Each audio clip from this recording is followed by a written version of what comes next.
আমার আজকের চিপস ভাজাটা কি ঠিক আছে কিনা আপনারা কমেন্ট করে জানাবেন।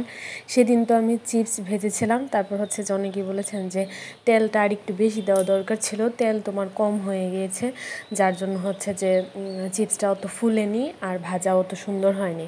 তো তারপর আমি বুঝতে পেরেছি যে তেলটা আরও বেশি দেওয়া দরকার ছিল। তো এই তো আজকে বেশি তেলে ভাজলাম। তো এইটাও কি ঠিক আছে নাকি আরও তেল দিতে হবে, কমেন্ট করে আপনারা একটু জানায়েন। আর রূপকে এখন একটু চিপস ভেজে দিলাম, সাথে একটু চিনি মিক্সড করে দিলাম।